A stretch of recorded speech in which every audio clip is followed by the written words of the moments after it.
So my daily shots of Shari have not been daily this week because, frankly, didn't say I run out of things to say, but I've kind of been unsure of what I wanted to say.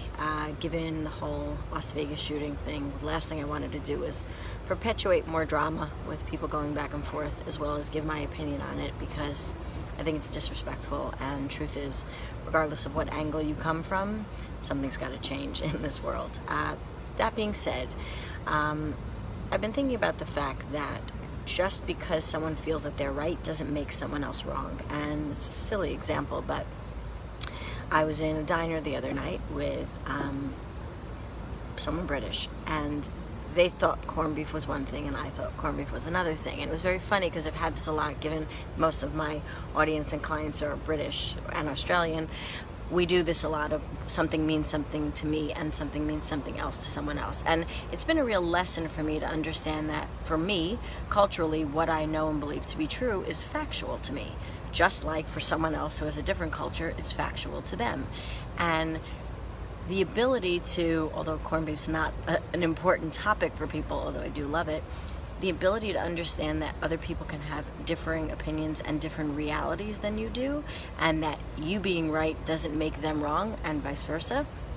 Giving yourself and the other person the opportunity to both be right and find out their different perspective actually makes your life a much richer experience. And I didn't understand this for a long time because I grew up in a small bubble, which was lovely and enjoyable when you're in it. And as you go out into the larger world, you find out that some things may not be objectively true or not. So how do we face the idea of being right and someone else is right as well? So this isn't about making someone else wrong, and learning how to have conversations that don't put other people on the defensive and don't put you in a place of defensiveness, because we don't really get anywhere like that, and we do it to ourselves as well. So if there's a mindset issue that I want to change and it feels very factual to me in my mind, I have to convince myself of something other than that being a factual truth to say that can be true and what else can be true. So given the world events, I'm just going to leave it and say respectfully that remember who's around you, and remember you never know how people are affected by things, and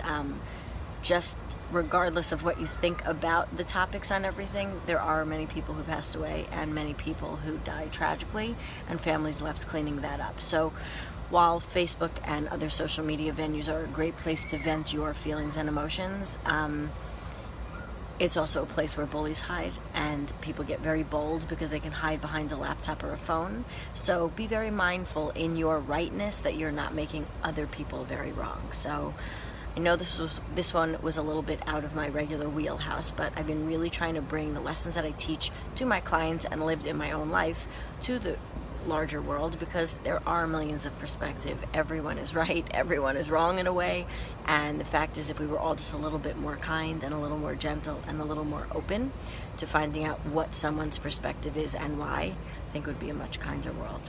Have a great day. I'll be back tomorrow with my regular shot of Shari.